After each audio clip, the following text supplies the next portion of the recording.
Pai do Senhor, meus irmãos, sejam bem-vindos ao nosso devocional. Hoje é 7 de fevereiro, sexta-feira, estamos lendo aqui Apocalipse 3, verso 16. E por este motivo, porque és morno, não és frio nem quente, estou a ponto de vomitar-te da minha boca. Essas são palavras de Jesus no livro da Revelação, livro do Apocalipse, a uma das igrejas da Ásia. Esta referência ela se tornou tipo um termômetro que nós usamos. O último devocional que eu gravei aqui, eu falei da necessidade de autoexame. E esse verso contribui para essa ideia, porque em algum momento a gente deve se perguntar se estamos frios, se estamos quentes, obviamente na fé, né? E a fé como fidelidade aos conteúdos do Evangelho e a fé no sentido de crer mesmo, da entrega, da confiança em Deus. E a gente precisa se perguntar, né? Porque o que Jesus fala aqui é que, em outras palavras, ele não admite a mornidão, que a mornidão, não é nem quente e nem frio, ele detesta. E a expressão é forte quando ele diz: vomitar-te-ei da minha boca. Até porque água quente, neste sentido, causa náusea mesmo.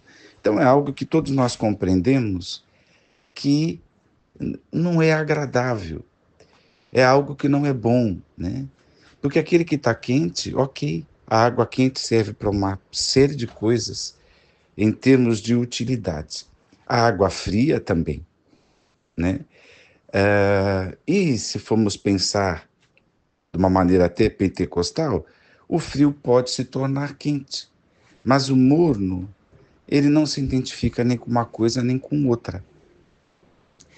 Então, tomar muito cuidado na nossa experiência e nos autos exame que a gente pode fazer, as perguntas que a gente faz para nós mesmos, uma delas é essa: como é que está a temperatura, né, da minha fé, da minha fidelidade, a temperatura das minhas práticas, da minha piedade, né?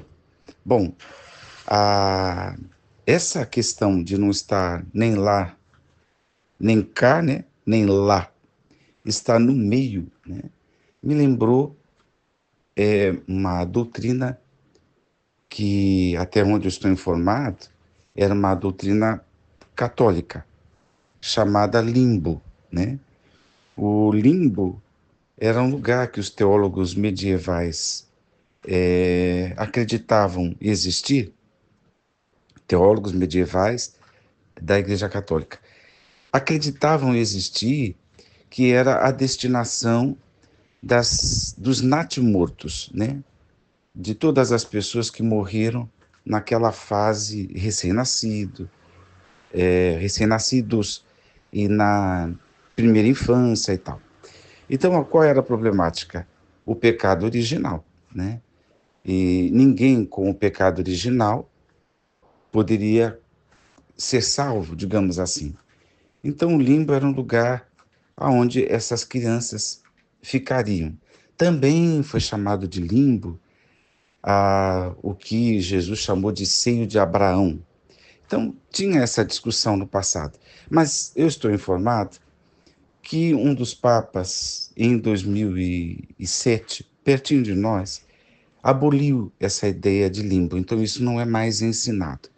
O limbo não deve ser confundido com a ideia de purgatório, porque na doutrina católica, o purgatório é um lugar de purificação, como um processo, né? E quem vai ou está no purgatório também está salvo, porque é um processo de purificação. Ah, o limbo era um lugar que, na justiça daqueles teólogos, era mais ou menos assim: Uma criança não poderia ir para o céu porque ela não creu no Senhor Jesus, não se purificou dos seus pecados e tal, mas também não merecia a condenação porque não praticou pecados. Era apenas alvo, né, ou vítima do pecado original. Então era essa a questão. Interessante, né?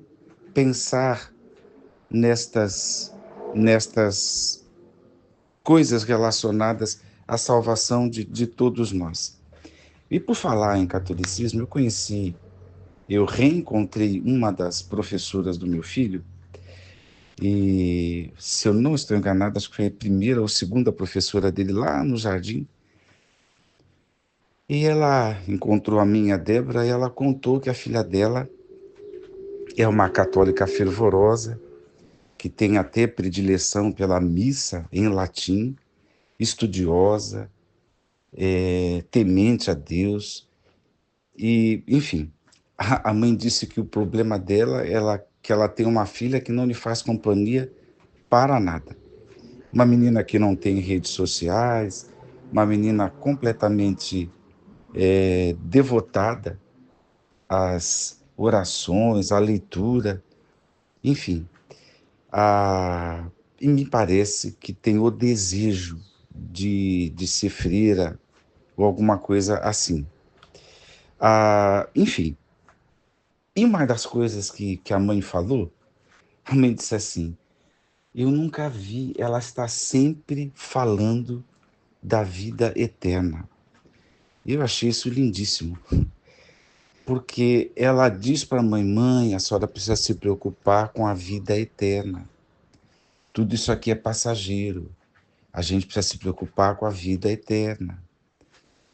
E a mãe falou assim: gente, a minha filha se preocupa com a vida eterna. E ora ela elogiava, ora ela ficava perplexa.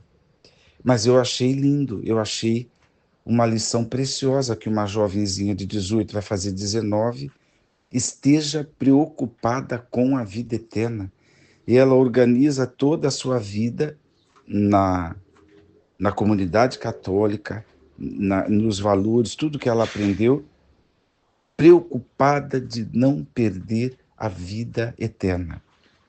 Então, veja só, que a preocupação com a vida eterna atravessou essa questão do limbo, doutrina do purgatório, e deveria atravessar a preocupação, ser, né, uma preocupação de todos nós. Ter o cuidado com a vida espiritual, ter o cuidado para não perder a vida eterna. Mas eu gosto dessa expressão limbo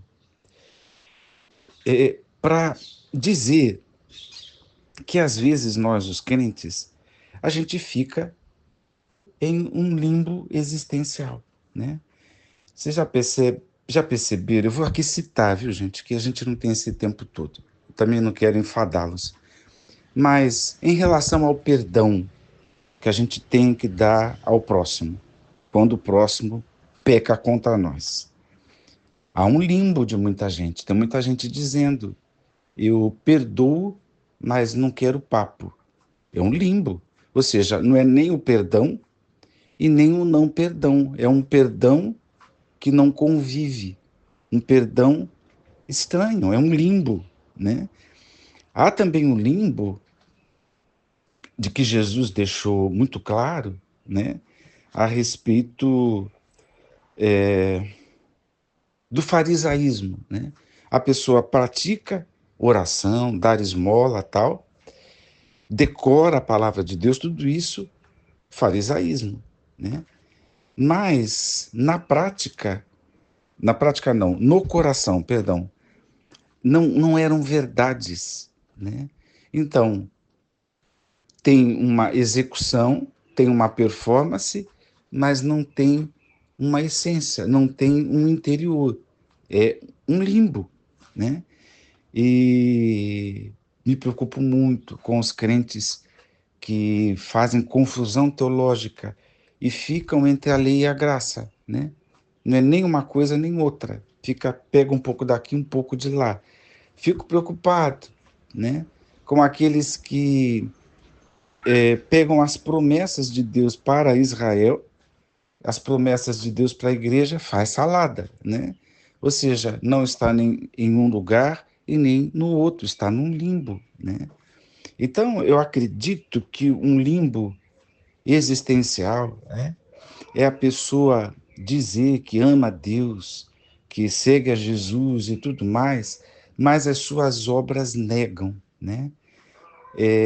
Diz que querem Deus, mas as suas atitudes negam a eficácia dessa fé, né? E assim existem outros limbos com relação à oração e tudo mais, né? Isso atravessa muito os propósitos pelos quais as pessoas fazem o que fazem, né? Então, o limbo para a Igreja Católica não existe mais, não é mais ensinado. Mas esse limbo existencial, esse limbo de não é uma coisa nem outra, e que Jesus está denunciando aqui, não é quente nem frio, é um problema. Deus nos abençoe no autoexame que começamos a falar. Deus te abençoe a não viver em nenhum limbo, né? A, a não se apropriar e, no fundo, não ser verdade nem uma realidade, nem outra. Não se apropria das qualidades da existência do quente e nem das qualidades e existências do frio, e fica entre uma coisa e outra, as características do frio, melhor dizendo, e fica entre uma coisa e outra. Isso é nauseante e para Deus isso não é aprovado. Deus nos abençoe a pensar na nossa vida espiritual. Eu fico com a filha da professora do meu filho, né? Vamos nos preocupar com a vida eterna, porque quando nos preocupamos com a vida eterna, somos quentes, né? E a gente faz acontecer pelos motivos corretos, e o motivo correto, como eu falei aqui no começo da semana, é ter um nome escrito no livro da vida. Deus te abençoe. Vamos orar. Pai eterno, eu rendo graças a Ti por Tua palavra. Nos ajude, Senhor, a compreender cada vez mais o que Jesus nos ensinou. Dá-nos a Tua graça e não nos deixes, Senhor, viver num limbo, mas permita que sejamos quentes, aprovados por Ti.